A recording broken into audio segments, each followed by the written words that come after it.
abrisse comigo a sua Bíblia em Salmos 45. Salmos 45.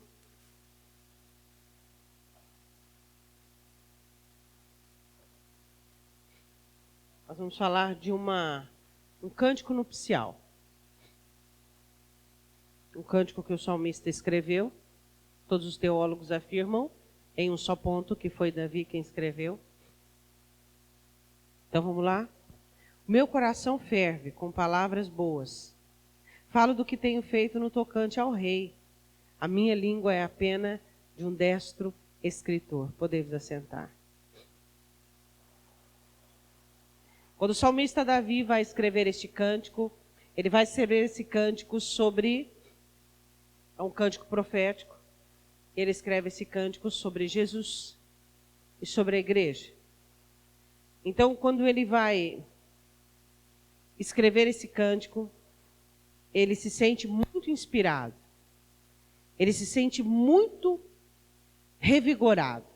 Como um artista que vai começar a sua obra e ele está muito inspirado com uma ideia, ele está muito inspirado e ali naquele momento ele já esquematiza. Imagina um escultor que vai fazer uma obra de arte, entalhar no mármore, pedra ou barro. Naquele momento ele recebe aquela luz, e ele recebe essa luz andando na rua, e ele recebe essa luz indo numa feira ou conversando com alguém. Ele não vê a hora de chegar na sua oficina e pegar o seu material e ele possa esculpir.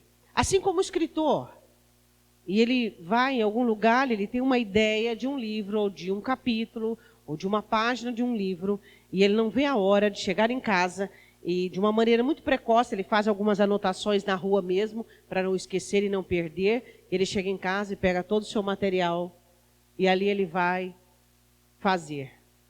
Aqui Davi diz assim: eu sou um artista, e eu recebi uma inspiração. Eu quero perguntar para você, inicialmente, se Jesus ainda é uma inspiração para você. Se ele ainda inspira você a começar o dia, a terminar o dia, ou continuar o dia, por mais difícil que o dia seja. Infelizmente, o Senhor Jesus, para algumas pessoas, por vários fatos e sucessão de fatos, tem se tornado apenas aquele que abençoa, apenas aquele que salva, de uma salvação tão surreal na mente de alguns. Jesus não é mais aquela inspiração, como aquela mulher do fluxo de sangue, toda inspirada, se eu tocar nele. Quantos de nós ainda temos essa inspiração, se eu tocar nele? Aquela inspiração daquela mulher em Lucas 7:36, que ela disse assim: eu vou à casa de Simão e eu vou derramar sobre os pés dele esse vaso de alabastro, enxugar com os meus cabelos e chorar muito na minha adoração. Quantos de nós ainda temos Jesus com a grande inspiração da nossa vida? A inspiração que nos ajuda diante dos fracassos, diante das terribilidades da vida, diante das dificuldades, dos nossos erros, dos erros dos outros, e ele te inspira a continuar. Qual a diferença de um crente e de um religioso? O religioso, ele tem a Cristo apenas como aquele pelo qual o ajuda. O crente, Jesus é tudo para ele. Jesus não é uma ajuda paralela como ele tem e possui outras ajudas. Jesus é a sua inspiração. Se você olhar para ele e você dizer assim: você está feliz por quê? Sua vida não continua a mesma coisa, piorou seus problemas. Sua situação não mudou em nada. E ele está feliz. Por quê? Porque a felicidade dele não depende de sistemáticas de colocação de coisas. Se o problema está aqui ou se está lá atrás. Se o problema ainda é presente, vigente, ou se já passou. A inspiração para ele é Cristo, porque ele mora dentro dele. Ele habita dentro dele. Ele traz alegria, traz festa, traz amizade, traz companhia. E eu vou dizer para você, pelo que a sua inspiração pode ser medida, pela sua proximidade dele. Quanto mais perto dele, mais inspirado você é. Eu não falo de abdução, eu não falo de euforia, eu falo de inspiração. Eu falo de inspiração que não é apenas motivações, não é apenas entusiasmo, mas é força. Mas são ideias, são planejamentos. Eu falo de inspiração que é direção. Davi disse assim, eu estou inspirado. A minha língua, ela parece a pena de um destro escritor. Ou seja, não falta palavras, um destro escritor, não falta palavras para ele escrever. É como uma fonte que jorra, nunca falta. Aí eu pergunto inicialmente nesta manhã, se nós somos assim. Se o nosso coração é assim para com o nosso Senhor. Se o nosso coração, os sentimentos, as ideias, os sonhos, a fé, a alegria, a graça, o amor, a certeza, a convicção, é como uma fonte que flui, não para. Porque nós somos motivados, entusiasmados por Ele. Porque Ele é a nossa inspiração. Aí você se depara que você continua, e continua bem, não procrastinando e nem empurrando a vida com a barriga. Não porque você tem uma boa família, não porque você tem um bom trabalho, não porque você é alguém bem-sucedido, mas a sua inspiração tem nome. E é Ele. Ele te inspira todos os dias.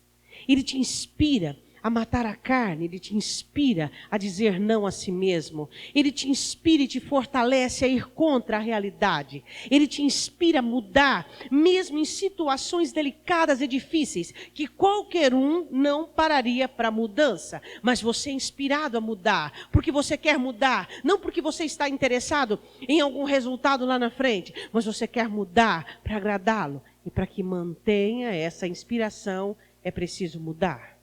Pergunte para o seu irmão, você tem essa inspiração?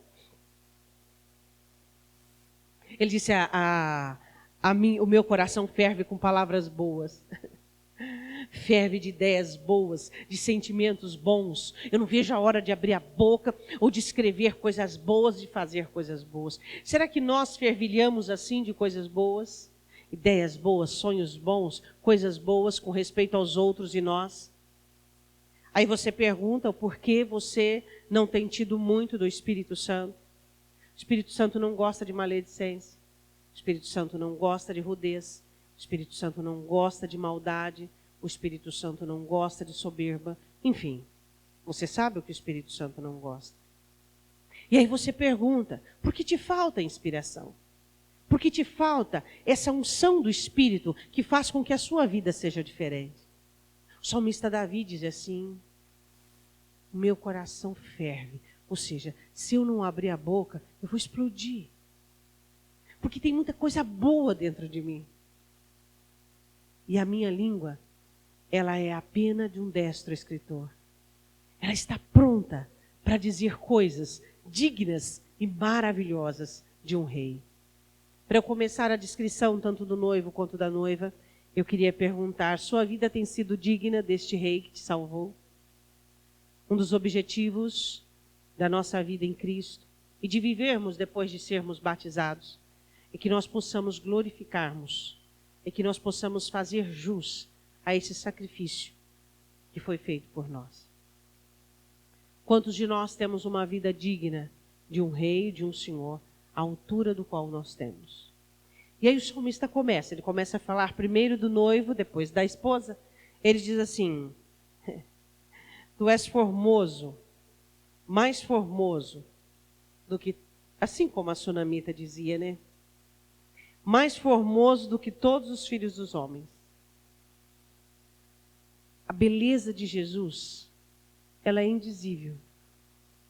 Ela te deixa estático. Te deixa pasmo. Quando você olha para a beleza de Jesus, você olha para o carro novo, para a casa nova, para o melhor cônjuge, para o melhor amigo, para o melhor filho. E tudo fica tão comum. Nada te espanta, nada te captura, nada te deixa abduzido, nada te tira do tino. Porque quando você olha para ele, é tão lindo. E a palavra formoso, ela não fala só de beleza, ela fala de uma beleza perfeita. Quando você olha para Jesus, você não vê a teologia da qual muitos estão se enterrando e morrendo na legalidade. Quando você olha para Jesus, você vê inúmeras oportunidades para a sua vida. A beleza dele te dá graça de você acreditar que você pode sim. A sua realidade diz que não, que você não pode mudar. Os seus hábitos dizem que é impossível, você não vai conseguir. Mas quando você olha para a beleza dele, você diz, eu posso. Porque a beleza dele, ela não só é algo que mostra para você, olha como eu sou. A beleza de Jesus, ela diz assim, olha como você pode se tornar. Ele é tão formoso, que ele fez da beleza dele não algo individual e particular. Quando você olha para Jesus, você olha e diz assim, eu quero dessa beleza para mim. Eu posso ter dessa beleza para mim. Eu posso ser o reflexo dessa beleza. Eu posso ter um pouco disso, dessa formosura, dessa vivacidade, de tudo aquilo que essa beleza expressa. Ele é o mais formoso de tudo. E aí quando você vem para o mundo, por mais que as coisas sejam lindas, e por mais que as coisas tentem capturar você, de maneira nenhuma você será apegado ou avarento, de maneira nenhuma você será detido. Você sabe uma das coisas que detém os crentes? É a beleza das coisas da vida. Eu gosto muito da natureza e de tudo que Deus criou. Mas eu vou te dizer uma coisa.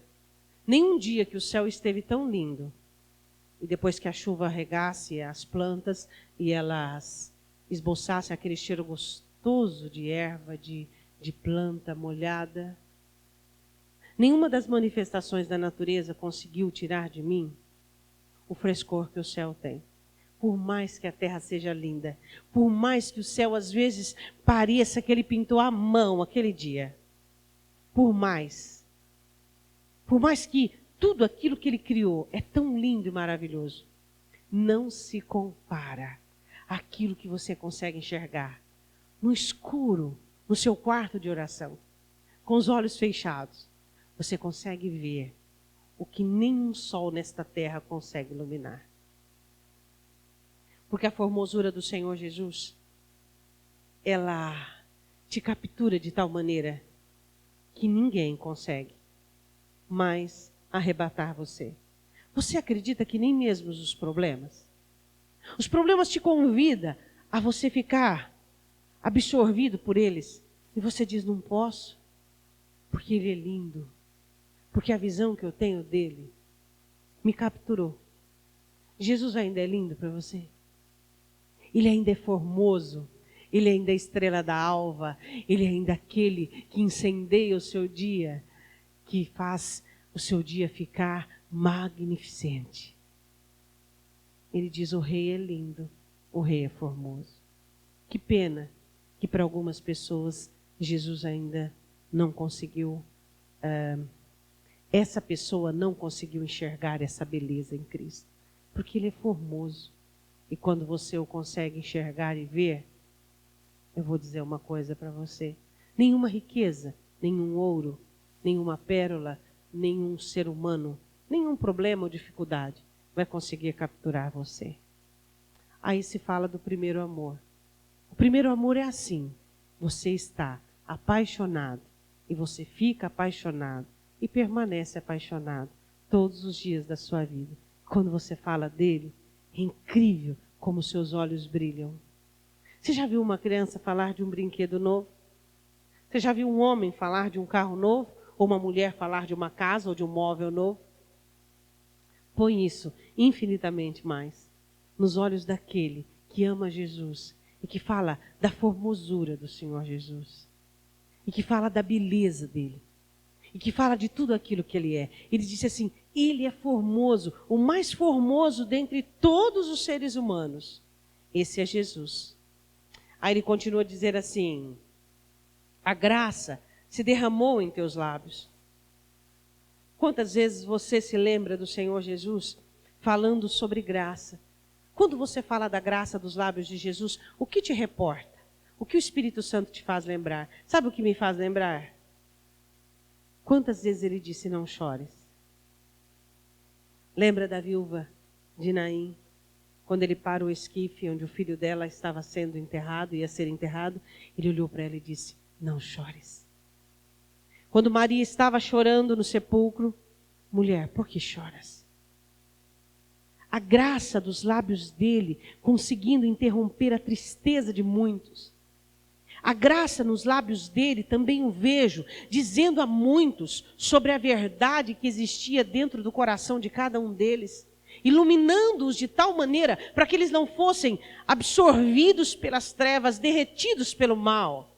A graça nos lábios dele. Quantas vezes no dia você é alcançado pela graça dos lábios dele? Quantas vezes no dia ele sussurra nos seus ouvidos assim, ó: não chores. Calma. Vai dar tudo certo. Aquieta o seu coração. Quantas vezes no dia ele sussurra nos seus ouvidos: cuidado. Cautela. Abra os olhos e enxergue. Quantas vezes ele diz para você: não, não é assim. Não é. Não é da maneira que você está pensando. Quantas vezes no dia ele diz: você errou. Você falhou. Por isso, isso. Isso é a graça. A graça. O cuidado dele em falar conosco sobre coisas das quais nós deveríamos saber, deveríamos ter acertado de primeira mão. Quantas coisas eu deveria acertar de primeira mão, você deveria acertar de primeira mão, mas a graça dos lábios do Senhor Jesus fala daquele cuidado dele falar segunda, terceira, quarta, quinta, sexta vez, daquilo que nós já deveríamos ter feito com os pés nas costas. O que significa graça nos lábios? O favor, essa longanimidade favorecida da boca dele, que fala de graça para mim, de misericórdia. Quantas vezes a graça emana dos lábios dele em uma coisa que você poderia ter feito certo, poderia ter feito do jeito certo, da maneira certa, mas a graça nos lábios dele, dizendo mais uma vez, para mim e para você, sem cobrança, sem condenação. Não é assim. Não chores. Não é dessa maneira. Faça assim. Você está errado. Essa é a graça dos lábios de quem ama você. E vai insistir para que eu e você aprendamos, mesmo que seja a milésima da milésima vez. Sempre haverá graça nos lábios dele. Te repreendendo e te exortando, te amando e te consolando. Isso é graça. E ele continua a dizer: por isso Deus te abençoou para sempre.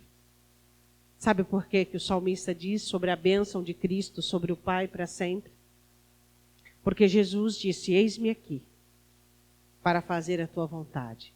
Sentou-se à direita de Deus e ali é Rei e Senhor para sempre. Diga comigo: Jesus é Filho de Deus, mas para ser Salvador foi conquista dele. Você tem ou não tem um Rei e Senhor que é... Ele já tinha o governo, ele já tinha tudo, mas para ser Salvador, ele tinha que vir, sofrer, abnegar, renunciar. Ele conquistou, ele se fez homem. Ele já era, deixou de ser, para ser.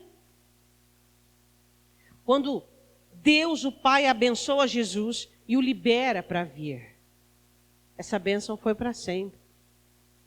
Ser Salvador não foi presente do Pai. Ser Salvador não sempre existiu. Ser Salvador foi uma conquista do Senhor Jesus. Você já parou para pensar nisso? Já parou para observar isso? O título, é muito pequena essa palavra, o governo de ser Salvador não foi gratuito. Ele pagou com a vida. Deus o abençoou para sempre, permitindo com que ele viesse. Versículo de número 3. Olha para o teu irmão e diga assim: agora eu estou gostando. Olha essa parte agora. Crente que é crente ama uma guerra, hein? Ele dá um braço para entrar e um corpo para não sair. Crente ama a guerra, coisa impressionante. Ele ama a guerra. Desafio. Você quer ver um crente de verdade? Quer ver um crente? E você quer ver uma pessoa que ainda não é crente? Você põe uma dificuldade perto dos dois. Dos dois. O crente arregaça as mangas. Vamos lá. Se ele está de coroa, se ele está ele arranca, põe lá as roupas adequadas e entra. O outro fica olhando, analisando. Deixa eu ver se dá, deixa eu ver se...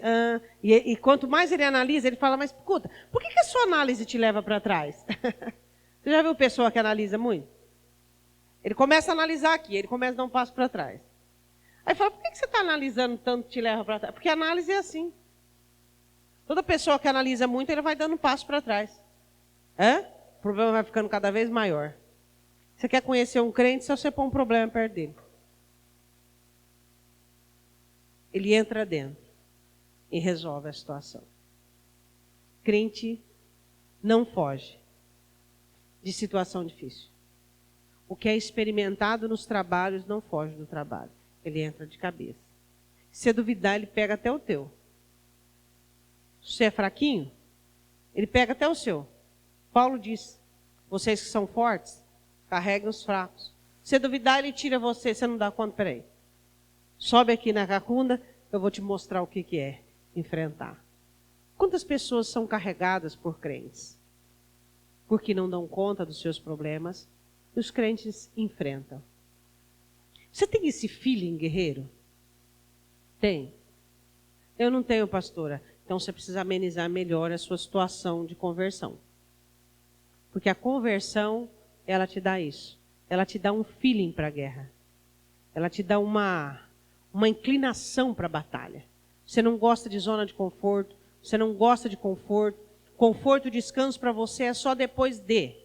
Depois de lutar, depois de vencer, você entra em zonas de conforto, você entra em deleites e logo já sai para outra batalha e guerra. Agora vem um versículo que os crentes amam. E Apocalipse diz que ele virá com a espada. Cinge a tua espada à coxa, ó valente. Oh, diga para o seu irmão, aleluia! Meu Senhor Jesus é valente. E ele é mais valente do que aquele que se acha valente, que é Satanás. E ele maniata e rouba os bens do valente. E ele cinge a sua espada à coxa. Por quê? Porque ele está sempre preparado para a batalha. Ele está sempre preparado para a guerra. A espada do Senhor Jesus é a palavra dele. E com a palavra dele ele vence Satanás na tentação do deserto. Está escrito, está escrito, está escrito. E aqueles crentes que têm o Senhor Jesus como Senhor e absoluto, eles também têm a sua espada à coxa. A palavra. Deixa eu ver o que eu estou sentindo, deixa eu ver o que eu estou pensando. É o que a palavra diz. Não importa o que está acontecendo com você. Não importa o que você está vivendo. Não importa o que você pensa. Não importa o que você sente. Você já chegou nesse estágio? Você já chegou nessa elite? Não importa o que você quer, não importa o que você pensa, não importa o que você sente. O que importa é o que diz a palavra. A palavra falou, está falado. Agora, crente que fica cheio de milindre, cheio de que, o que eu estou sentindo, aí o que você sente é uma coisa, o que você pensa é outra, o que você vive é outra, o que o outro diz é outra. E tem outros também que dizem. E aí mistura tudo e aí não dá, né? É o que a palavra diz que importa. Não é o que eu sinto, nem o que você sente. Pastora, que patamar é esse? É os da elite. São verdadeiramente convertidos. Esses são. O que importa é o peso da palavra. A palavra diz, está dito. Acabou. Não tem querer, não tem vontade, não tem nada. A palavra dirige, a palavra governa, a palavra manda. E a palavra do Senhor diz assim que ele é valente com a tua glória e a tua majestade. A glória do Senhor Jesus foi conquistada, foi selada na cruz do Calvário e a majestade também. Ali o valente vence Satanás. Jesus venceu Satanás. Diga glória a Deus. Versículo de número 4. E neste teu esplendor cavalga prosperamente. Você sabe que o Senhor Jesus, a segunda visão que vamos ter, que nós não, né? Todo mundo vai ter, é ele em seu cavalo branco, e sua coxa, e sua espada. Por que cavalo? Diga para o seu irmão, por que cavalo?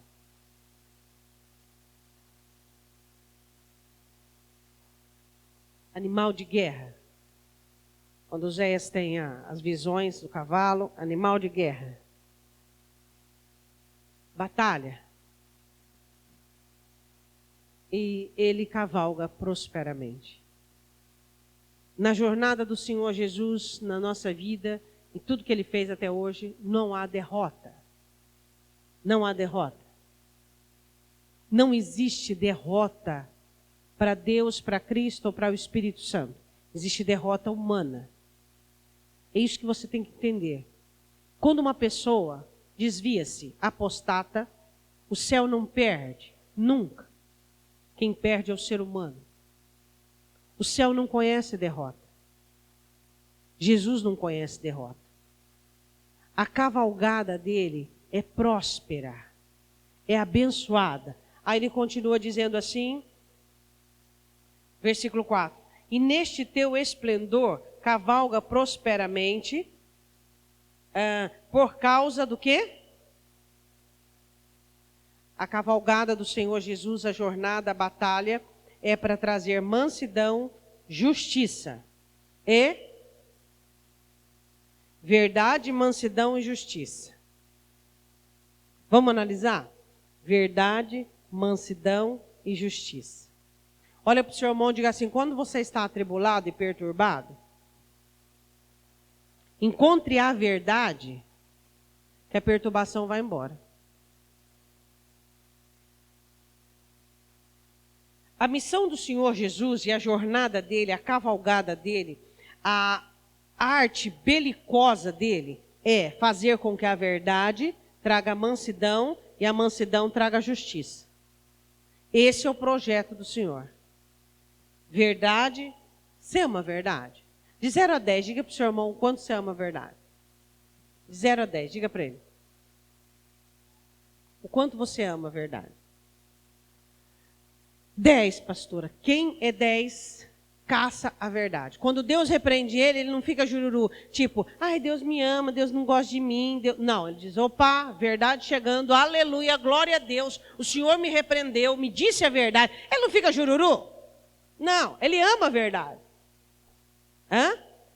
Ele compra e paga um preço caríssimo. Caríssimo. Ele vê a verdade lá no mercado, os abduzidos, os confusos passam por ela, não dão nada. Está lá jogada. E o dono da banca diz assim, ó, o maior, tudo que você tem no bolso, ele fala, toma, me dá a verdade. Compra a verdade e não a venda por nada. A verdade é tudo que você tem. Tudo. Se você não tiver nada na sua vida, você não tem fé no momento, você não tem graça, você não tem amigos, você não tem oportunidade, você não tem probabilidade, você não tem chance, você não tem nada. Você tem a verdade, você tem tudo. A verdade é tudo na vida de um crente. E se alguém um dia quiser espiar a sua verdade ou tirar a sua verdade, não permita. Não deixe, de maneira alguma. Por quê? Porque a verdade é tudo que nós possuímos, é tudo que nós temos. Ele diz assim, a sua jornada, a sua milícia é verdade, mansidão e justiça. Diga para o seu irmão a ordem dos fatores. A verdade leva a mansidão e você já apaziguado, tranquilo, equilibrado, elucidado pela verdade, você é levado àquilo que é justo, àquilo que é real, àquilo que é legal. Aí ele continua dizendo assim, e a tua destra te ensinará coisas terríveis. A destra do Senhor Jesus faz coisas terríveis. Diga para o seu irmão o que são coisas terríveis. Quando a palavra, nosso português, ele é muito pobre, né? Então, quando nós falamos de coisas terríveis, nós falamos de coisas ruins. Aquela cirurgia que deu certo, que era impossível. Olha, aquilo foi terrível. A palavra terrível no grego significa mais que maravilhoso. Aquilo que era impossível. Aquilo que nos deixou assim, embasbacados. Mas o nosso português diz sobre terrível, coisas ruins. Não. A sua destra fará, mostrará, ensinará. Significa assim, ó, demonstração. Fazer de uma maneira com que todos possam ver. Terríveis. Por exemplo, uma das coisas terríveis que aconteceu foi quando Jesus disse, Elohim, Elohim, lama sabachthani, em tuas mãos entrego o meu espírito. Aquilo foi terrível para Satanás. Aquela visão foi terrível. Foi maravilhosa para os crentes e terrível para Satanás. Existem algumas pessoas, até tem uma música de um grupo herético, que diz assim que Satanás aplaudiu quando Jesus estava na cruz. Satanás fez de tudo para Jesus não ir para a cruz. A cruz foi a sentença do inferno. Satanás odiou ver Jesus na cruz. Por quê? Porque ali o véu se rasgou. Ali, ele não tinha mais o legado que ele tinha sobre os homens. Ali acabou todo o domínio das trevas. Ali agora as trevas iam trabalhar apenas com oportunidades. A dispensação de Satanás é assim: governo até Cristo. Depois de Cristo, apenas oportunidades. Hoje, Satanás só trabalha com oportunidades. Ele não trabalha mais com governo. Ele não pode mais ter o governo. Somente oportunidades. Ele só precisa de oportunidades. Ele não pode mais ter o governo. E Jesus fez isso. Você pode dizer glória a Deus. Ele não tem mais o governo. Agora, ele só pode trabalhar com oportunidades. Então, o Senhor Jesus entra no seu governo trazendo mansidão, primeiro verdade, depois mansidão e depois justiça. Glória a Deus. Não posso me demorar muito, né, para explicar de uma maneira mais... Preciso fazer de uma maneira mais sucinta. Versículo 5. As tuas flechas são agudas no coração dos inimigos. Diga para o seu irmão, eu gosto disso. O que significa flecha aguda no coração do inimigo? Jesus, quando ele vai combater algo, ele atinge o braço, atinge a perna para deixar manco. Onde ele vai? No coração do inimigo. O que significa isso? Que quando Jesus combate um problema, ele vai no coração, ele vai no foco. Isso quer dizer o quê? Que quando você combate um problema, você tem que agir da mesma maneira, no foco, na raiz, no coração do problema. Para de ficar trabalhando pelas beiradas. Para de ficar resolvendo coisas paralelas. Vá no coração do problema. Vá no foco, porque é ali que Jesus está. As suas flechas estarão no coração, agudas no coração dos inimigos do rei. Quem são os inimigos do rei? Os seus inimigos. Jesus não tem inimigo, ninguém é páreo para ele. Mas quem é meu inimigo é inimigo do Senhor Jesus. E por elas os povos cairão debaixo de ti. Uma coisa muito interessante sobre isso, né? O teu trono, ó Deus, é eterno e perpétuo. O cetro, versículo 6, do teu reino é um cetro de equidade. Diga para o seu irmão o que é equidade.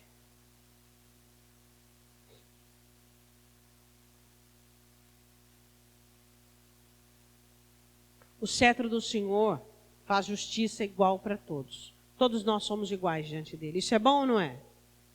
Isso é maravilhoso, sabia? Igual, não tem diferença. Todos nós somos iguais para Deus. O cetro dele é um cetro de equidade. Isso é maravilhoso. Porque não tem melhor nem pior. A justiça dele é igual para todos. Próximo versículo.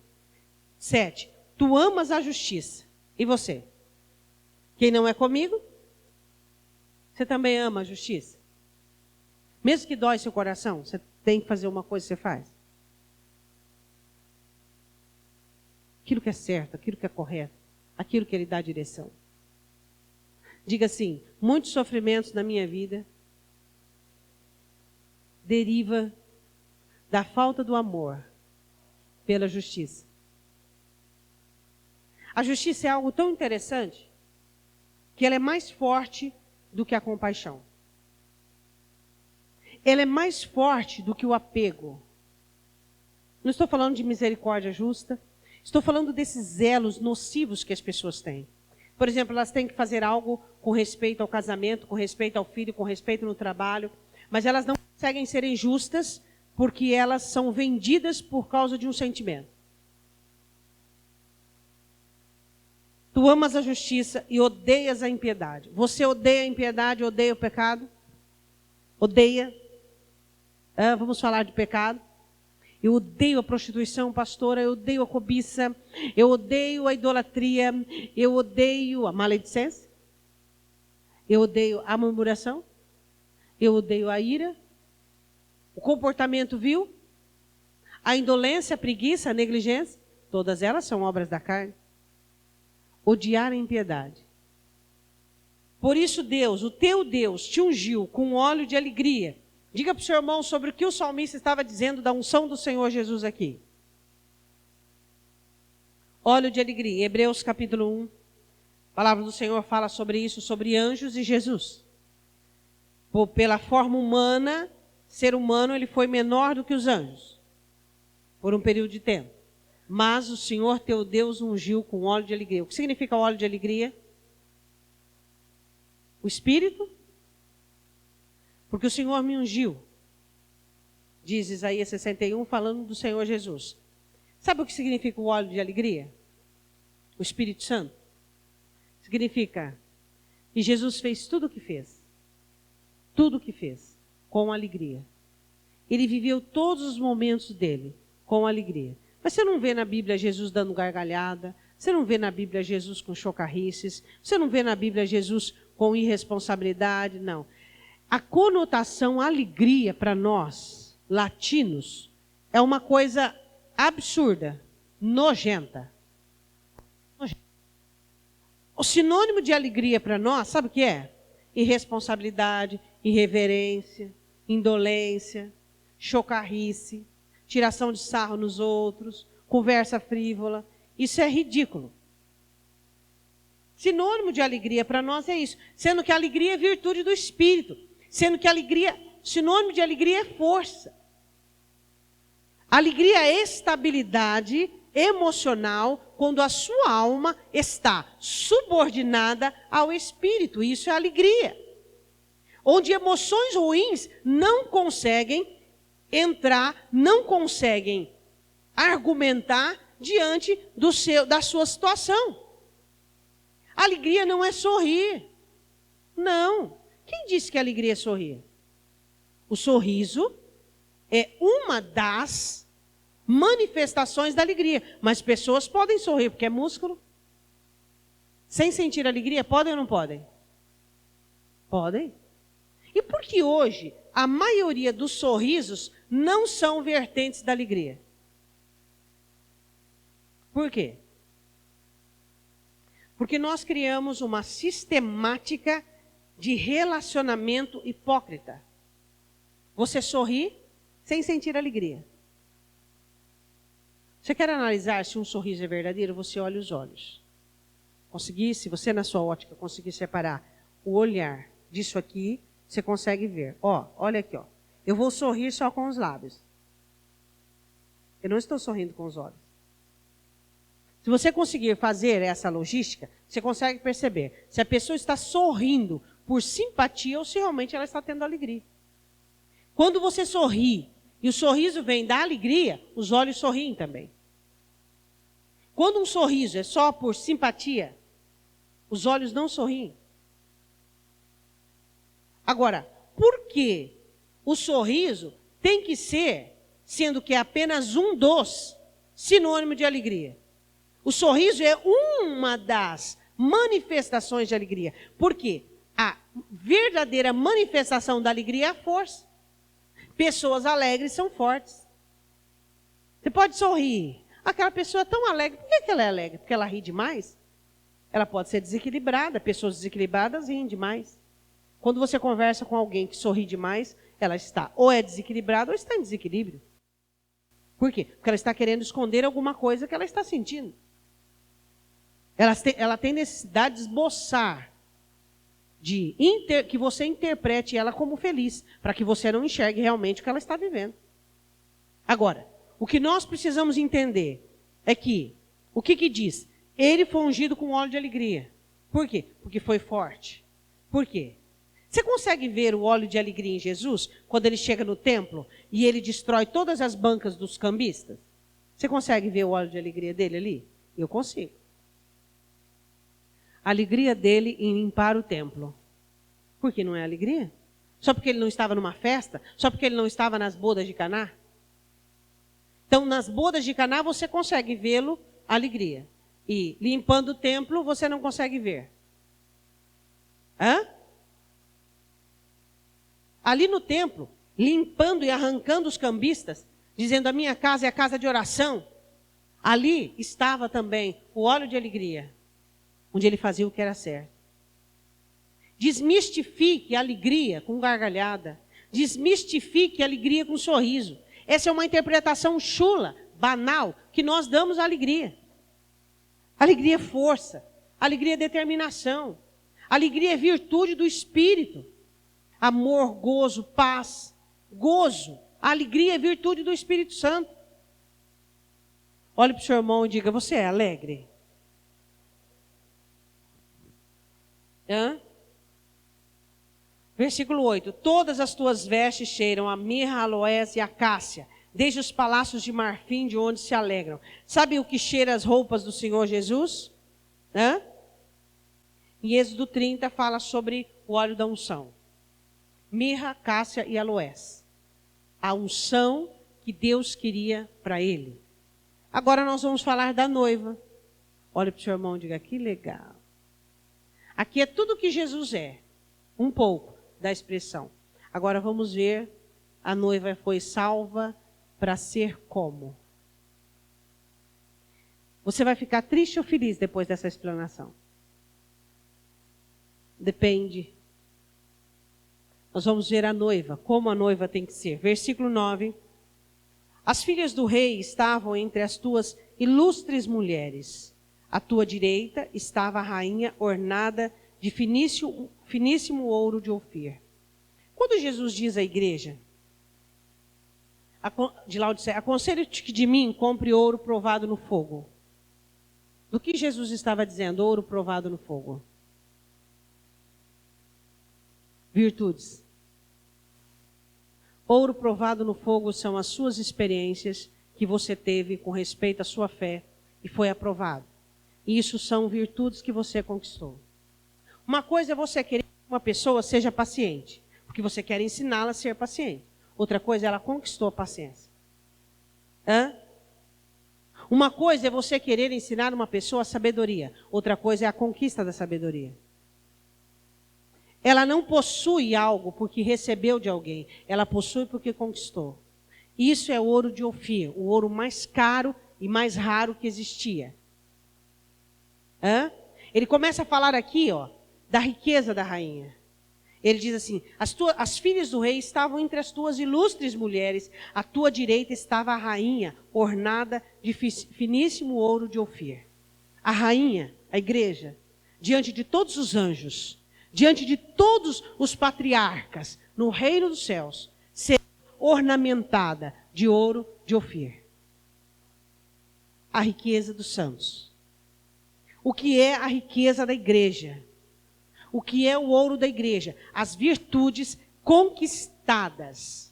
Você não é forte porque a sua mente foi induzida a isso. Você é forte porque um dia você foi fraco.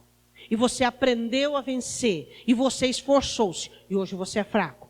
Você é sábio, não porque você leu em livros, mas porque um dia você foi tolo. E aprendeu a consequência da tolice. E aprendeu a ser sábio. São experiências. Agora, irmãos, é de dar dó.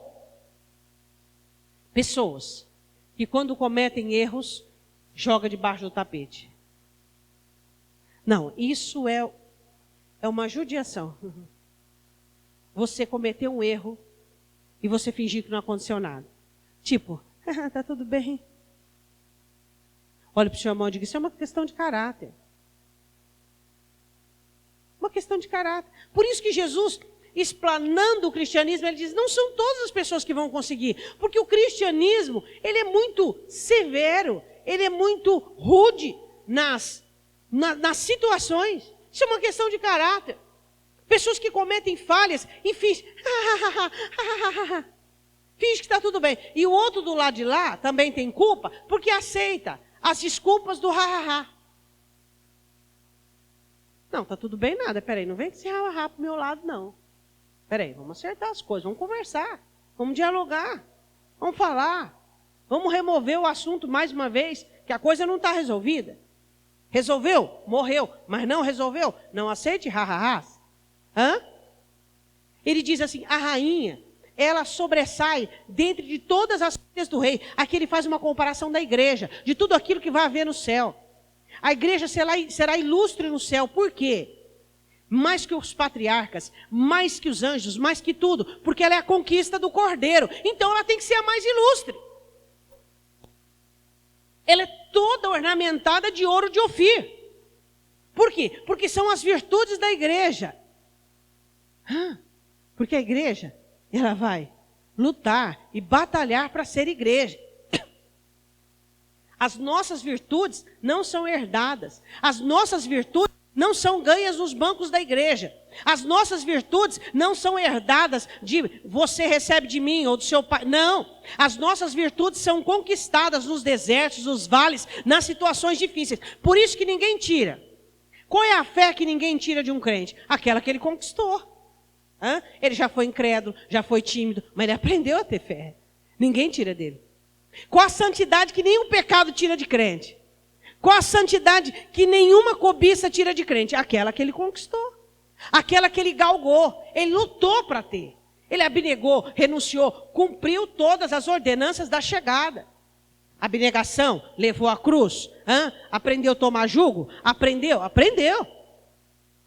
Esse é o ouro de Ofir. Não é como os outros ouros. Não. O ouro de Ofir era um ouro raríssimo.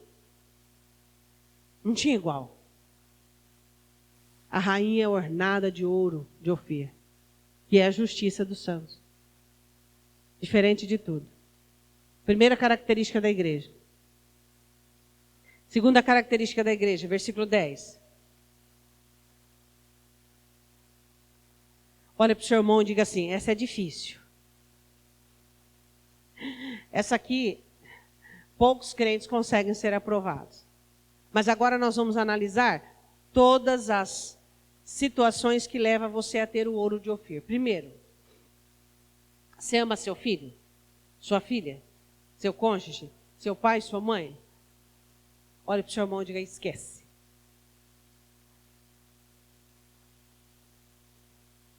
Esquece. Se você amar qualquer pessoa na face dessa terra mais do que ele, esquece. Você não é para o reino. Você não tem cacife para isso. Você não tem timbre. Não comece a construção, você não vai conseguir acabar. Porque vai ter dias que você vai ter que ir contra filho, você vai ter que ir contra cônjuge, você vai ter que ir contra. Esquece. Jesus olhando para o povo diz assim, vocês pensam que eu vim trazer paz? Vim trazer dissensão. Eu vim pôr filho contra pai, pai contra filho. Por quê? Porque o evangelho separa as pessoas. Ai, pastor, eu gosto desse evangelho tipo assim, sabe, gostoso. Esse evangelho assim, gostoso. Como evangelho? Esse evangelho gostoso, assim, sabe, que fala de um outro jeito. Eu não conheço o evangelho gostoso. Eu conheço o evangelho gostoso como resultado. O resultado da divisão é a comunhão. O resultado da separação é a comunhão. A verdadeira comunhão. A verdadeira comunhão não é você estar junto. A verdadeira comunhão é você dividir do mesmo ideal, do mesmo pensamento, da mesma maneira. O Senhor Jesus diz, eu vim trazer dissensão, divisão. Vamos lá. Quem é luz e trevas? Para lá, para cá. Agora os crentes de hoje é tudo uns fracotes. Olha para o seu irmão e fala, você é fracote? Fracote não vai conseguir. Os fracotes não conseguem. Não consegue. Por quê? Ama filho, pai, mãe, cônjuge mais do que Jesus? Não serve. Versículo 10. Ouve, filha, e olha. Precisa usar os dois sentidos. Os dois sentidos. Ouvido e olhos. Você sabe, não dá para eu explicar o significado disso. Nós temos 5 sentidos. Tato, tá? Paladar, visão, olfato e ouvido. Ouve e olha. Os 2 sentidos do aprendizado. Com a boca você não aprende nada. Paladar. Com o cheiro você não aprende nada. Com o tato você não aprende nada. Mas com os ouvidos e os olhos você aprende. Os 2 sentidos do aprendizado. Ouve, filha, e olha. Inclina os teus ouvidos. Ou seja, não vai ser só ouvir, não. Você vai ter que se humilhar na audição. O que significa inclinar o ouvido? Humilhação no aprendizado. Tipo, não sei nada, descaracterizo tudo, tiro tudo aquilo que tinha pré-estabelecido e vou aprender. Esquece do teu povo e da casa do teu pai. E aí, como é que nós fazemos? O que Jesus disse em Mateus? O que ele disse em Mateus? Vou ler só para você. Existem outros evangelhos também, mas vou ler aqui Mateus mais rápido.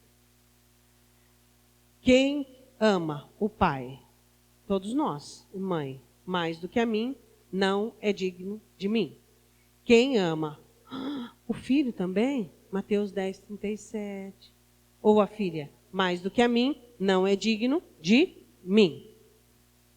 Esquece do teu povo e da casa do teu pai. É um mandamento para ser igreja. Nenhum amor pode ser maior que o seu amor pelo seu Senhor. Porque quando você ama o filho mais do que Jesus, você não vai conseguir aplicar a doutrina. Você não vai conseguir aplicar a repreensão. Se você ama o cônjuge mais do que Jesus, você não vai conseguir influenciá-lo. Você não vai conseguir proporcionar a ele uma situação de salvação. Você não vai honrar Jesus. Difícil, né?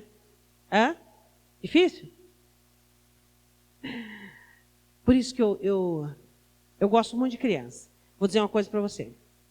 Quando a criança se converte, estou dizendo vem na igreja, não. Quando a criança se converte e ela aprende a amar Jesus, nenhum amor vai se equiparar ao de Jesus. Pode vir o melhor cônjuge, pode vir os melhores filhos, ninguém. A criança vai amar Jesus acima de tudo. Agora, o adulto vem amando a família, colocando a família em primeiro lugar.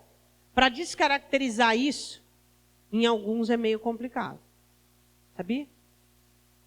Vamos continuar. Outra característica. Então o rei se afeiçoará da tua formosura. O que ele está dizendo? Que só existe beleza na igreja igual a de Cristo. Essa palavra formosura, no grego, é igualzinha a que estabeleceu sobre Jesus. Jesus negou-se a si mesmo por amor a nós. E nós vamos negar os nossos amores por amor a Jesus. Aí ele diz assim no versículo de número 11. Então o rei se afeiçoará da tua formosura. Ou seja, você será linda, a semelhança da formosura do rei. Olha para o seu irmão e diga assim, você só é lindo aos olhos do Senhor se a sua família ficar em segundo lugar. Só. Do contrário, nós somos feios. Podemos ter dons, podemos ter tudo. Você acha que... Você sabe o que é sacrifício? Você sabe o que é sacrifício? Quando a Bíblia diz que nós, como pedras vivas, Pedro diz, oferecemos sacrifícios espirituais agradáveis a Deus. Você sabe o que é sacrifício? Não existe maior sacrifício do que você contra um membro da sua família e quem você ama pelo Evangelho. Não existe maior sacrifício que esse. Só quem fez sabe o que é. Para que Deus faça a obra, você tem que fazer a sua parte. Para que Deus faça o que Ele tem que fazer, você, seus mínimos, sua proteção, seu porto seguro tem que sair de cena. Não há maior sacrifício do que esse. Continuando o versículo de número 11. Então o rei se afeiçoará da sua formosura, pois ele é o teu Senhor. O teu Senhor não é a sua família. O teu Senhor não é o que você ama, é Deus. Quais são as 3 coisas que vão deixar os crentes fora do arrebatamento? Algumas coisas. Primeiro, eu me casei. Vamos começar pela família, tá? O texto não é assim, mas eu me casei. Família. Eu comprei um terreno. Conquista. Eu comprei junta de boi. Trabalho. Família, conquista e trabalho. 3 coisas que vão deixar os crentes fora do reino dos céus. Família, conquista e trabalho. Família, pelo envolvimento emocional. Conquista, pela avareza. Trabalho, pela cobiça. 3 coisas. Ele é o teu Senhor. Então adora-o. Versículo 12. E a filha de Tiro estará ali com presentes. Os ricos do povo suplicarão o teu favor. Eu gosto muito desse texto. Um texto muito interessante que fala sobre a igreja. Eu vou ler para você. Olha que coisa interessante. É muito bom, né? Saber aquilo que você vai vivenciar e presenciar. A Bíblia diz assim, ó. Eis que eu farei, ali fala que a filha de Tiro, ou seja, Tiro, uma das maiores cidades, mais ilustres, mais nobres, mais ricas, virão e se prostrarão. A Bíblia diz assim em Apocalipse 3, versículo 9. Eis que eu farei os da sinagoga de Satanás, e aos que se dizem judeus e não são, mas mentem, eis que eu farei que venham e adore prostrado aos teus pés, e saibam que eu te amo. Diga glória a Deus. Promessa do Senhor, uma das promessas a uma das igrejas de Sardes, onde todos se prostrarão diante da igreja e prestará reverência à igreja e será conhecido. Todos saibam que eu te amo. Oh, coisa linda, hein? É linda, não é? Vamos ver o versículo de novo? A filha de Tiro te dará presentes. Ricos do povo suplicarão o teu favor. Você sabe que as pessoas lá fora dependem de você, igreja. Você é a luz do mundo e sal da terra. As pessoas lá fora precisam do teu favor. As pessoas lá fora precisam da sua misericórdia. Precisam que você leve Jesus a elas e as tragam para Jesus. As pessoas clamam pelo favor da igreja, mas a igreja está ensimesmada, a igreja está adormecida. As pessoas lá fora estão clamando o favor da igreja. Versículo 13. Agora esse é bom, hein? A filha do rei é toda ilustre por fora. É assim que está escrito? Hã? Ela fala 2 características. Fala de dentro e de fora. A filha do rei é toda ilustre por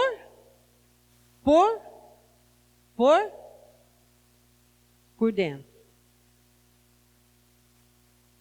Quando eu falo ilustre por dentro, eu falo de tudo aquilo que nós temos contemplado aqui dentro, que tem dado condição ao Espírito Santo de continuar a obra. Diga para o seu irmão que é ilustre. Toda ilustre. Quem é inteligente, tem pessoa que é rápido, né? Ele fica. Ilustre. Ah, luz. Obviamente. Por que tem gente que é mais rápido de raciocínio do que outros? A palavra ilustre. Quando você fala, vou comprar um lustre. A palavra ilustre foi criada de lustre. Ilustre foi tirado de luz. Então, o que significa? A filha do rei é toda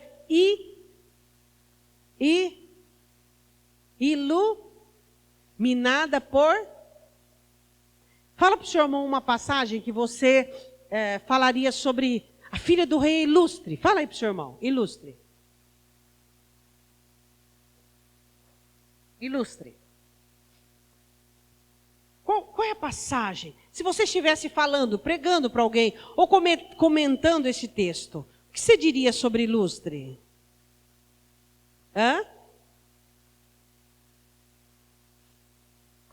Luz.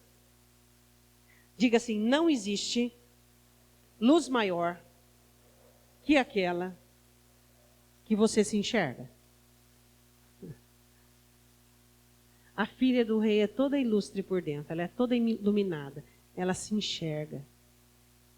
Poderíamos falar sobre ser ilustre, porque Pedro, porque Paulo. Ser ilustre é o sermão da ceia. É você saber examinar você mesmo, saber se enxergar, não comer nem beber indevidamente. Não cantar indevidamente, não cultuar indevidamente, não passar segunda, terça, quarta, quinta e sexta indevidamente, não passar meses indevidamente e entrar em condenação. A filha do rei é toda ilustre por dentro. Toda. Toda ilustre. Você pode ver quando fala-se de rainha, fala-se de pronto. Quando fala-se de filha do rei, de preparo. A igreja, não dá para falar tudo, né? Mas em 2 estágios. Filha do rei, pronta. Glória. Filha do rei aqui. Esposa, rainha, lá. Aí ele diz assim, deixa eu falar sobre ilustre, vê se você conhece esse texto. Examine-se, pois, o homem a si mesmo. E assim coma deste pão e beba deste cálice. Porque o que come e bebe indignamente, come e bebe para sua própria condenação, não discernindo o corpo do... Porque há entre vós muitos fracos, doentes e muitos que dormem. Porque se nós julgássemos a nós mesmos, não seríamos julgados. Mas quando somos julgados, somos repreendidos pelo Senhor para não sermos condenados com o mundo. A filha do rei é toda ilustre por dentro, é toda iluminada. Ela sabe julgar-se. Ou pisou na bola, falhou. Poderia ter esforçado um pouquinho, né? Poderia ter sido menos brusco naquela fala que você fez. Poderia ter... Você com você mesmo. A filha do rei é ilustre por dentro. Ela é iluminada. Ela consegue se enxergar. Você consegue enxergar você? Seus erros, suas falhas, suas debilidades? Mas aí, você enxerga e só enxerga? Não tem meios para mudar essa situação? A filha do rei é toda ilustre lá dentro. E por fora? Por fora o seu vestido é de ouro. Ou seja, as nossas obras, as nossas virtudes. Versículo de número 14. Levá-la ao rei com vestidos bordados. Lembra de Mateus 25? Versículo 1. As virgens em encontro com o esposo. O Espírito Santo vai nos levar como? Com vestidos bordados. As nossas obras vão junto conosco. Levá-la com vestidos bordados. As virgens que a acompanham atrarão a ti.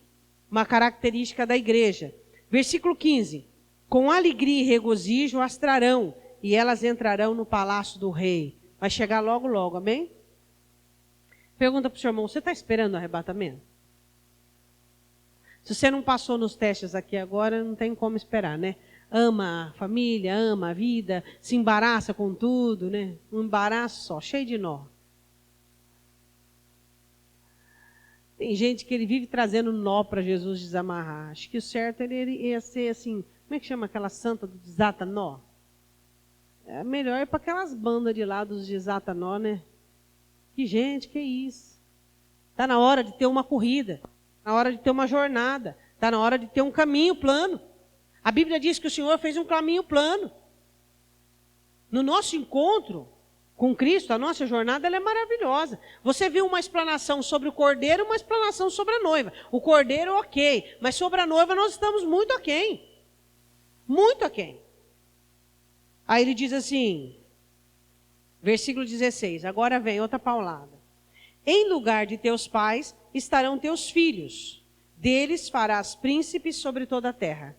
Diga o que significa isso para o seu irmão.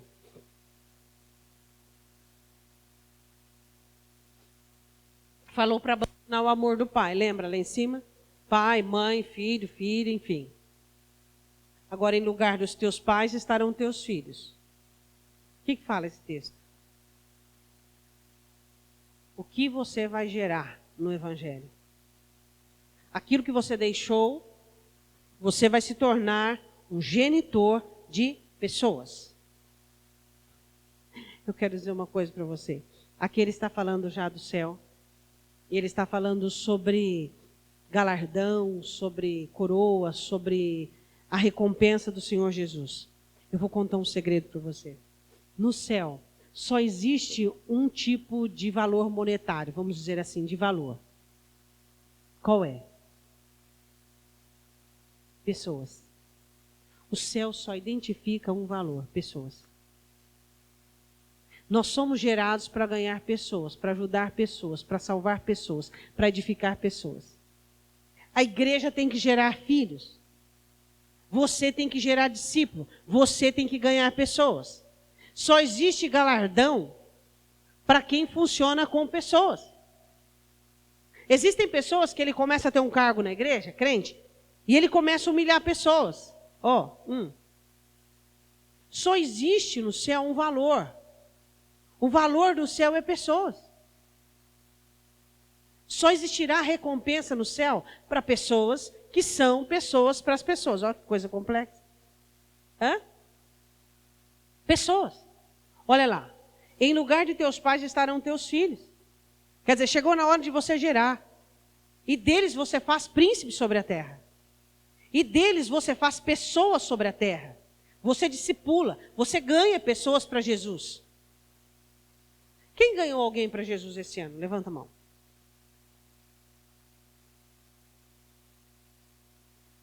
E se perguntar num culto à noite, a mesma coisa. E se perguntar num culto de 500 pessoas, de 400 pessoas como nós temos aqui, mesma coisa. Por quê? Porque a igreja está estéril. Quem tem a resposta para isso, a esterilidade da igreja? E os problemas, pastor? Nós temos muito problema. Tem muito problema. Como é que eu vou evangelizar cheio de problema? Tem muito problema. Ajuntais tesouros do céu, onde a traça e a ferrugem não consomem.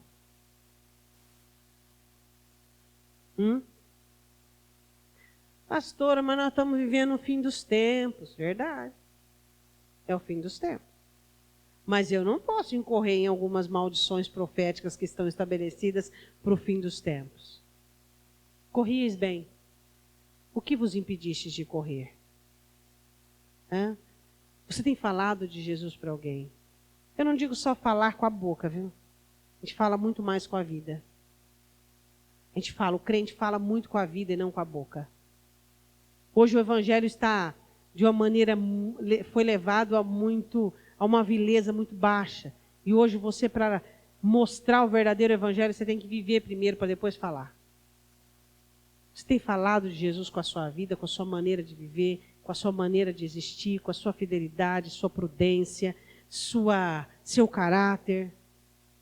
A igreja precisa produzir filhos. Precisa produzir filhos. Eu queria perguntar, quem falou de Jesus para você? Tá. Aquela pessoa foi só um canal, foi só um instrumento. Depois veio todo trabalhar. Muitas pessoas passaram pelos estágios da sua vida. Vieram evangelistas, edificadores, professores, mestres, instrumentos de Deus. Muitas pessoas. Para que você chegasse onde você chegou. Agora eu quero fazer uma pergunta. Você é um instrumento na vida de alguém, mesmo aqui dentro da igreja? Deixa eu perguntar para você. Você concorda com o meio que o evangelho está sendo explanado? Quem concorda? Quem discorda com o que os pastores e a mídia têm feito, manifestado o evangelho? Quem discorda? Quem discorda?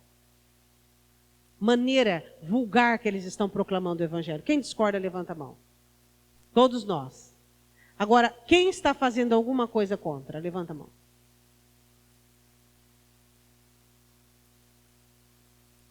Quer dizer, o que faz de nós? Pastor, mas nós somos brasileiros. Nós não muda nada, nem o governo. Nós tira um ruim e põe outro pior. Você concorda com essa colocação, que nós somos só brasileiros? Nós somos filhos de Deus. Como é que chama mesmo? Como é que vão falar? O que Lutero fez? Ele Pergunta para o seu irmão, você tem certeza que você é protestante? Hoje nós temos que revolucionar a própria igreja evangélica. Nós temos que protestar. Mas todo mundo está calado, todo mundo está quieto, todo mundo é omisso. Você tem que protestar. Você tem que ser protestante. Mas não falo nada, deixa.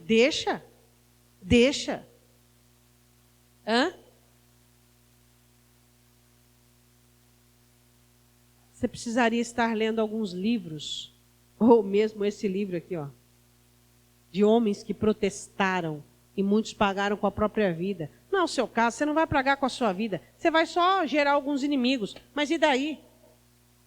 Proteste. Não, o evangelho não é assim, não. Você escutou um crente lá, não, você está errado, isso é dogma, isso é costume. Ah, não, eu falo porque cada um tem a sua religião. Covarde. Covarde. Abre a Bíblia. Abre a Bíblia, mostra. Não, não é assim não, viu? Ó, você está aprendendo errado, não é desse jeito, é desse jeito aqui, ó. A Bíblia diz que é assim, não é da maneira que você está vendo. Ah, mas cada um é cada um. É verdade, no inferno cada um é cada um. Agora no céu não. A filha do rei é ilustre, vestidos bordados. A filha do rei julga a si mesmo e olha e analisa o que está de errado do lado de fora. Nem na igreja os crentes conseguem gerar filhos. Nem na igreja os crentes conseguem corrigir uns aos outros. Nem dentro da igreja. Corrija o seu irmão. Corrija o seu irmão. Chega dentro dele com amor perto dele e diga, ó, você está errado nisso, nisso e nisso. Mas como que vai corrigir? Se você vai me corrigir? Você é mais torto que eu, o outro fala.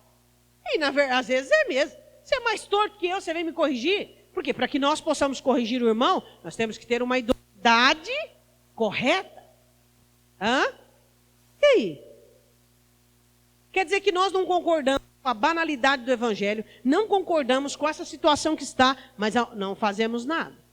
Será que ainda nós somos protestantes? É uma grande pergunta, não é verdade? Para terminarmos, versículo de número 17. Farei lembrar do teu nome de geração em geração, por isso os povos te louvarão eternamente. Eu quero falar um pouquinho para terminarmos sobre a igreja. Você sabe que o Espírito Santo é quem vai levar a igreja até o Senhor Jesus e até o céu. E para sempre a igreja será a diferença. Eu e você somos privilegiados por fazermos parte dessa raça gentílica que foi transformada em povo santo chamado igreja. A igreja é um milagre do Senhor Jesus. Por isso que todos estão aguardando a igreja. Todos os mártires, todos os que já foram, todos os profetas, todos os pais da igreja, todos os anjos estão com a mesa pronta, o palácio pronto, à espera da igreja. Por quê? Porque ela é. Versículo 9. Tem o ouro fino, de Ofir raríssimo, porque ela aprende a esquecer pai e mãe e colocar Jesus em primeiro lugar. Versículo 11. Porque ela é formosa e ela tem um Senhor e adora-o, porque ela recebe presentes. E todo o povo precisa do favor dela. Versículo 13. Porque ela é ilustre por dentro e por fora, iluminada. Versículo de número 14. Porque os vestidos dela são bordados e ela é virgem. Por quê? Versículo 15. Ela é aquela que é rica e tem alegria e regozijo e vai entrar no céu. Versículo 16. Porque ela gera filhos, porque ela deixou o passado. 17. Porque ela é eterna e vai ser lembrada para sempre. Essa é a igreja. Diga para o seu irmão quem é responsável em transformar um povo gentílico em um povo mais seleto já existente. Diga o nome. Quem? Não. Quem é responsável por transformar a igreja? Sem mancha, sem mácula, sem ruga, para o encontro do Senhor Jesus. Quem é? Não é Jesus. É o Espírito Santo. Temos 3 dispensações. Criação, quem é? Criação? Pai. Salvação? Filho. E o Espírito Santo, que é? Edificação da igreja. Quando Jesus olha para os discípulos e olha para a igreja não iria conseguir sem o Espírito Santo. Ele enviou o Espírito Santo para que a igreja pudesse conseguir. A única maneira da igreja ser santa, a única maneira da igreja ser aprovada, e ela só vai conseguir atingir aqui, por meio do Espírito Santo. Por meio do Espírito Santo. E aí, de 0 a 10, o quanto você tem do Espírito Santo? Pastor, eu vou te contar um segredo que, para nós orarmos um pouco, o Espírito Santo tem uma condição para tê-lo. Tem que buscar. Tem que buscar. Tem que querer. Tem que pedir. Se não pedir, não tem. Se não pedir, não tem. 10 virgens. As 10 com óleo. Só 5 com óleo suficiente. Ele fala sobre a grande tribulação. A demora um pouquinho significa grande tribulação. Se você não tem óleo para espera, para a grande tribulação, você não vai conseguir. E o óleo é o Espírito Santo. Se você não está conseguindo, agora, que dirá na cheia do Jordão? Está difícil agora? Está difícil? Você está no oásis ainda. Nós vamos entrar num deserto. E você vai precisar de muito óleo. Queria que você dobrasse o seu joelho. Nós vamos falar só um pouquinho com o Senhor neste momento. Depois nós vamos orar juntos.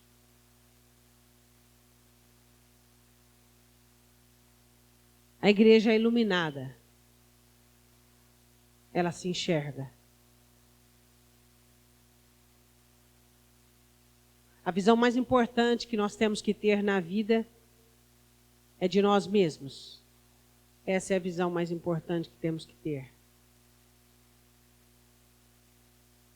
Como igreja, eu quero que você fale com o Senhor agora. Se você quiser abrir a Bíblia aí, orando, olhar os tópicos.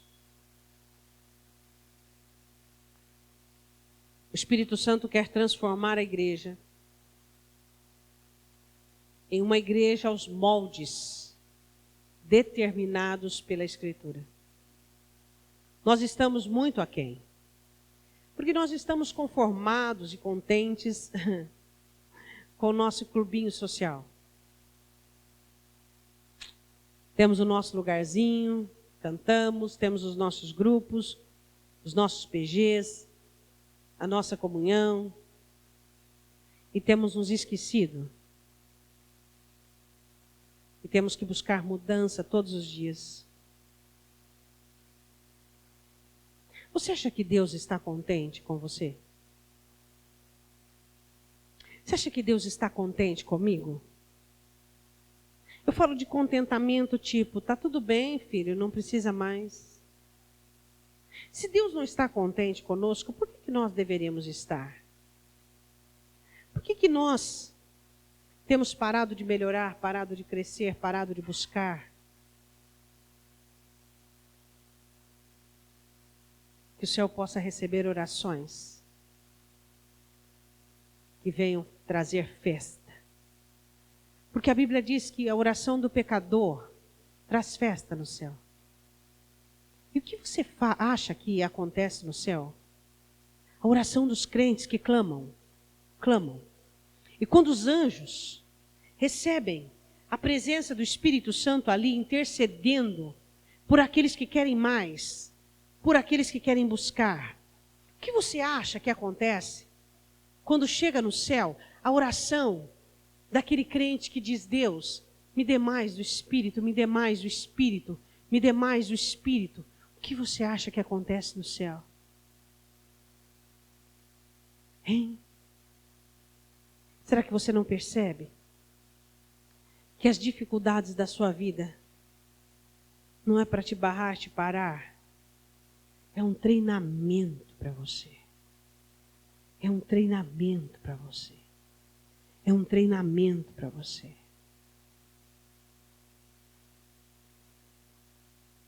Espírito Santo de Deus.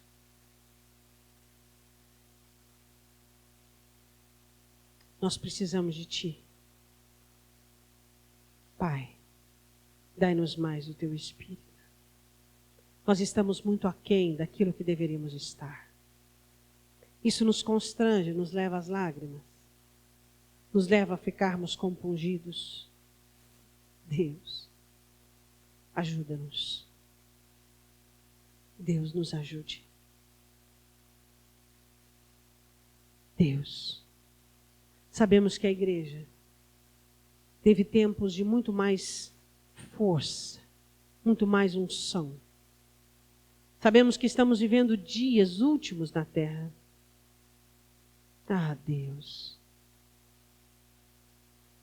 Somente o remanescente será salvo.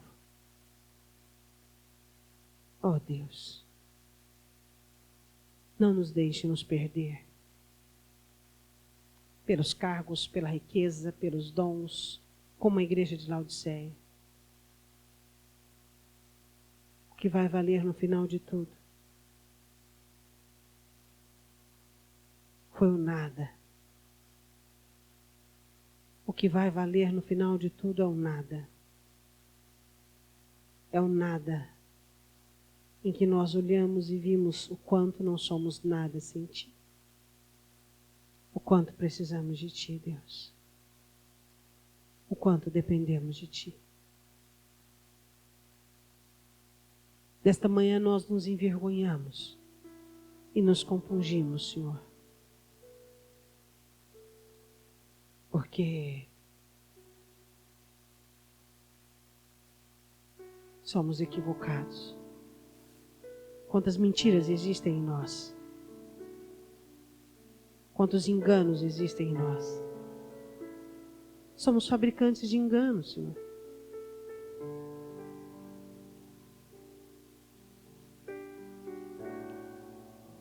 Quando Samuel chega na casa de Davi e ele escuta Deus falar com ele, eu não olho para o exterior, eu olho o coração. Quando Salomão edifica o templo, e Deus diz, quando o meu povo comparecer diante de mim, conhecendo cada um a chaga do seu coração. Deus, o porquê não temos cuidado das chagas do nosso coração? Tudo bem que não somos os médicos, mas somos os enfermeiros, Deus. Oh Deus, porque não existe em nós mais quebrantamento, humildade, contrição.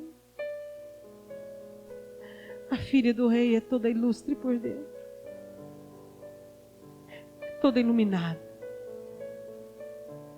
Por favor, Espírito Santo, acende a candeia nos nossos corações e coloca no lume.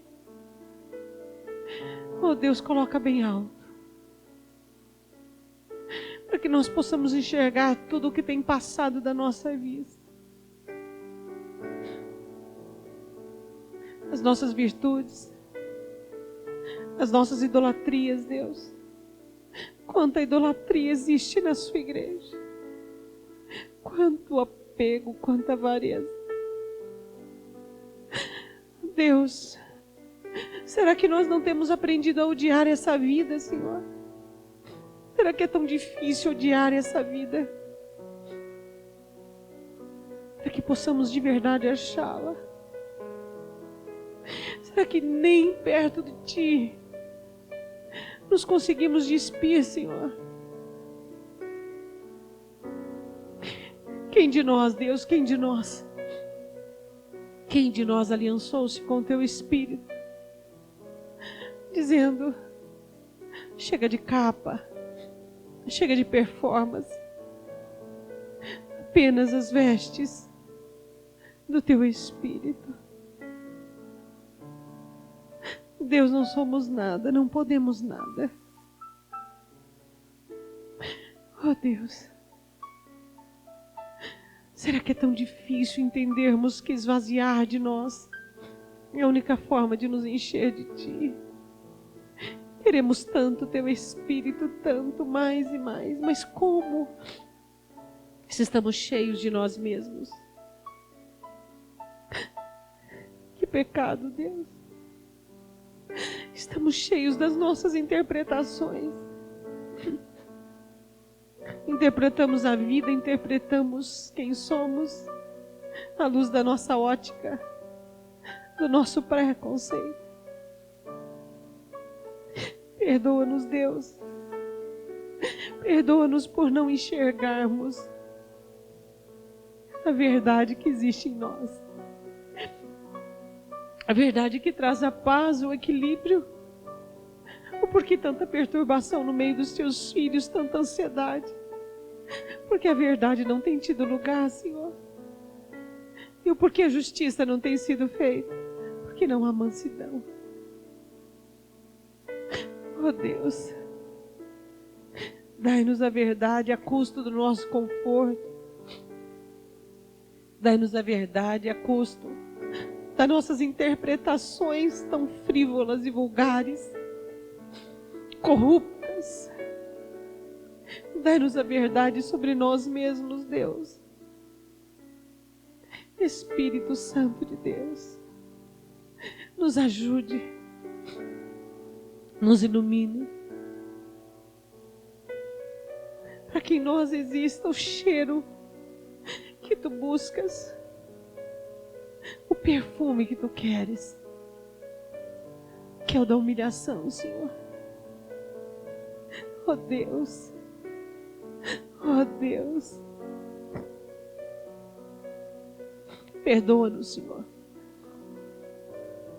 por acharmos que somos e acreditarmos que somos e respaldarmos nessa mentira. Oh Espírito Santo, mostra para cada um de nós que nada somos sem Ele. Mostre para cada um de nós que toda essa reforma tem que ser feita por causa dele. Porque Ele é formoso. Porque Ele é apaixonante. Porque Ele é valente. Porque Ele destrói os nossos inimigos. Porque Ele é Rei, Senhor e conquista própria. Porque Ele é Salvador. Porque Ele assenta-se no trono. Espírito Santo, que nós sejamos comissionados a sermos melhores por causa dele. Que queiramos ter uma alma digna dele, uma vida digna de quem é tão digno, uma vida ilustre, uma vida cara e rara, porque Ele é digno. Nada somos, Deus, mas não quero que a nossa humilhação seja apenas lágrimas vazias, que a nossa humilhação não seja mero quebrantamento momentâneo, mas que a nossa humilhação seja uma vida diária, uma vida de aprendizado, uma vida que nasce em Ti e seja para Ti.